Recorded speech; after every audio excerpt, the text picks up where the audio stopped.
کہتے ہیں میں نے سنا تھا کہ نافرمان کی روح بہت مشکل سے نکلتی ہے اور جو نیک لوگ ہوتے ہیں ان کی روح آسانی سے نکلتی ہے. تو میں تو جب گیا یورپ میں تو میں نے بہت سے گوروں کو بڑے آرام سے مرتے ہوئے دیکھا اور بہت سے نیک لوگوں کو بڑی مشکل سے مرتے ہوئے دیکھا. تو یہ کیا ہے؟ تو کہہ رہے مجھے تو اسلام کے بارے میں اشکالات شروع ہو گئے. میں نے کہا آپ نے جن سے یہ تقریر سنی ہے نا کہ نیک لوگ کی روح آرام سے نکلتی ہے بروں کی مشکل سے نکلتی ہے، انہوں نے آدھی بات بتائی ہے، پوری نہیں بتائی. میں نے کہا یہ تو صحابہ کے دور میں نے کہا اگر آپ حدیثیں پڑھ لیتے ایک آیت سے کبھی تھوڑی مسئلہ حل ہوتا ہے. آپ کسی کی ایک بات لے رہے ہیں، دوسرے موقع پہ جو اس نے تشریح کی ہے وہ آپ نہیں لے رہے. میں نے کہا معاذ اللہ، اگر کسی کی کوئی موت کی کسی کو بہت تکلیف ہو رہی ہے، یہ اس معاذ اللہ اس کے برے ہونے کی علامت ہے، تو یہ تو پھر کفر ہے.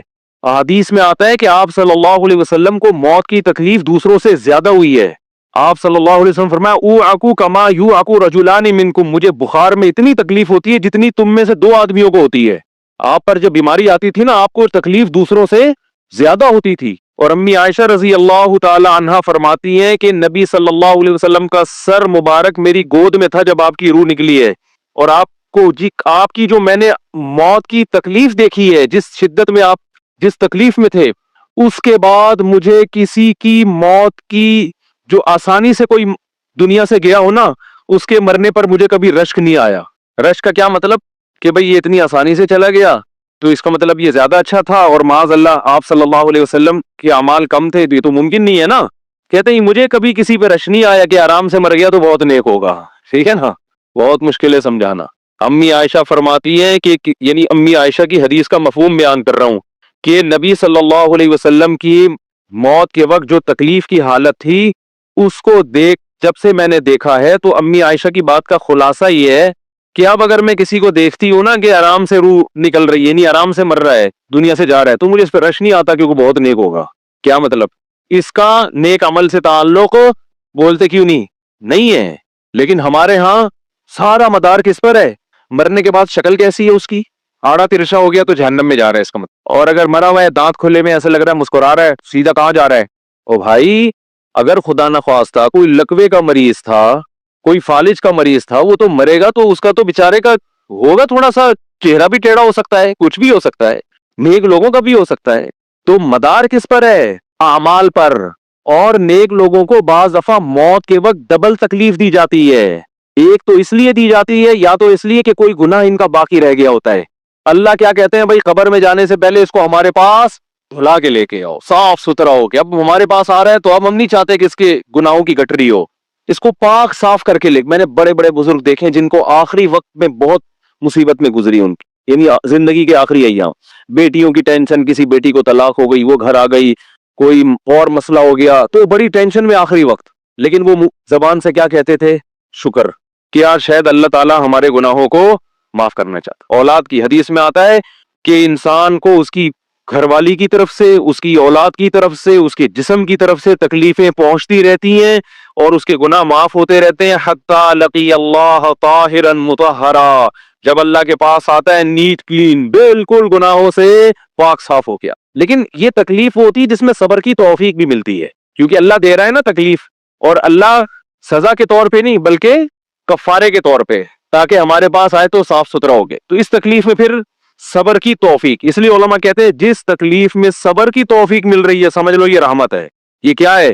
رحمت. یہ اللہ آپ کو بنانا چاہ رہا ہے کچھ. اب لوگ کہتے ہیں یہ والی تکلیف کی وہ والی کیوں نہیں آئی، یہ تو بہت زیادہ ہو گئی. تو بھئی اللہ سے کوئی نہیں لڑ سکتا، وہ جو دے رہا ہے وہ اس پہ صبر کرو. اسی کو کہتے ہیں تقدیر پر رضا، کہ جو اللہ نے مقدر کیا ہے اب اس پہ کیا ہے؟ کوشش کریں گے اللہ سے عافیت مانگے، اے اللہ ہمیں تکلیفیں نہیں چاہیے، ہم تو ویسے ہی کمزور ہیں، ایسا نہ ہو تکلیف میں اور ہی نافرمانی پہ نہ آ جائے. ہمیں تو خوشیوں بھری زندگی چاہیے، اور اللہ ان خوشیوں میں شکر کی توفیق دے کے گناہ معاف کر دے. ٹھیک ہے نا؟ جیسے لوگ حکیم کے پاس جاتے ہیں، حکیم صاحب کے پاس دو طریقے ہوتے ہیں علاج کے. ایک طریقہ تو یہ کہ بھائی یہ کڑوی گولی ہے، 2-3 کھاؤ گے فٹ فاٹ ہو جاؤ گے، اس میں یہ بھی پرہیز، یہ بھی پرہیز، یہ بھی پرہیز. اور ایک طریقہ ہوتا ہے بھائی دودھ جلیبی کھاؤ، علاج لمبا ہو جائے گا لیکن وہ دوا میں کیا ہے؟ دودھ جلیبی. تو آپ کہتے ہو بھائی یہ دودھ جلیبی والا مجھے دے دو، ٹھیک ہے لمبا علاج کروا لوں گا، فائدہ دیر سے ہوگا، لیکن میں یہ کریلے کا جوس نہیں پی سکتا.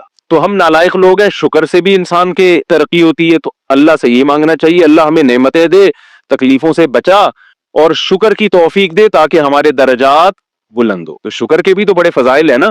تو مانگنے تو کیونکہ عبدیت اور غلامی کا تقاضا یہ ہے کہ اللہ سے عافیت مانگی جائے، لیکن اللہ تکلیف دے دے تو اس پہ صبر۔ تو ہمارے نبی صلی اللہ علیہ وسلم کو ہاں یا تو اس لیے تکلیف ہوتی ہے گناہ معاف، یا اس لیے کہ درجات بلند۔ اللہ چاہتا ہے کہ بھئی یہ دنیا آزمائش کی جگہ ہے، جب آخرت میں آنا تو اتنا تجھے نوازوں۔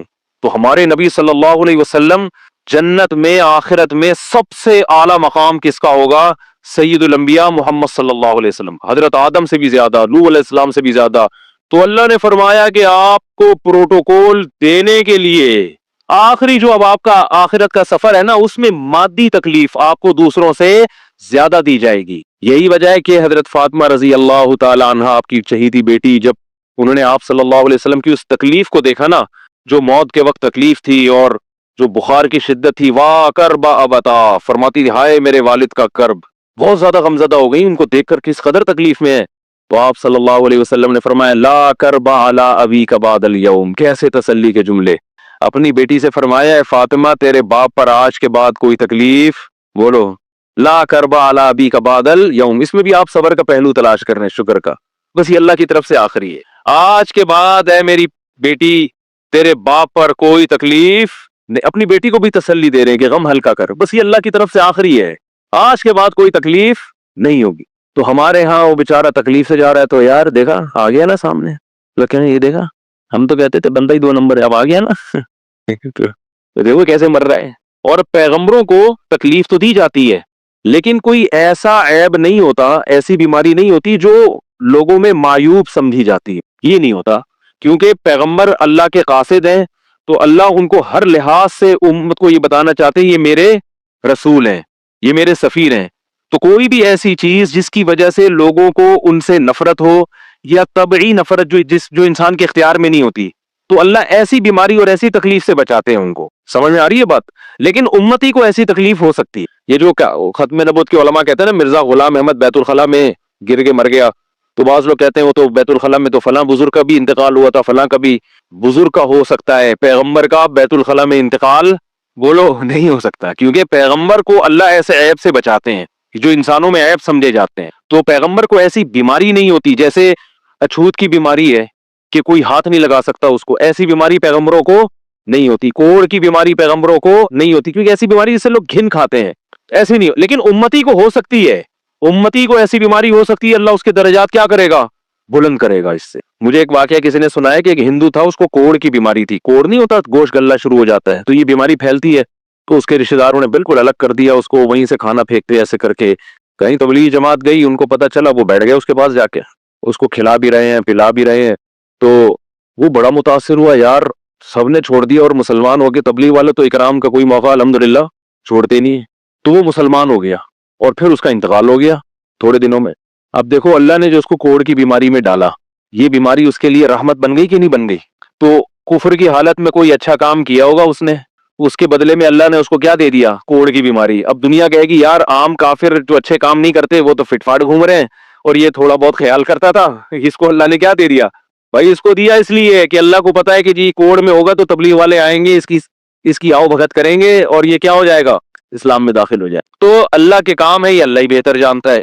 تو بعض دفعہ اللہ تکلیف میں ڈالتے ہیں تاکہ آپ کے گناہ دھل جائیں۔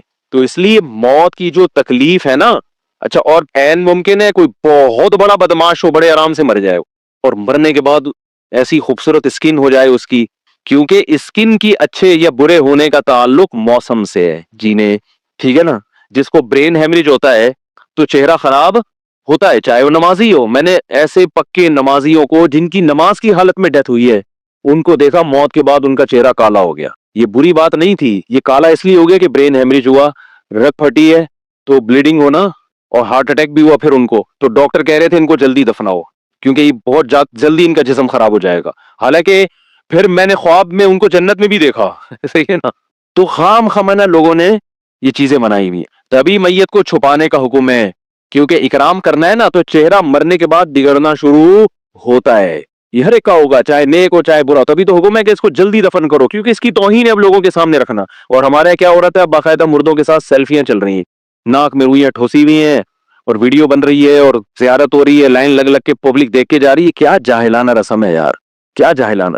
میت میں اور دلہن میں فرق ہونا چاہیے۔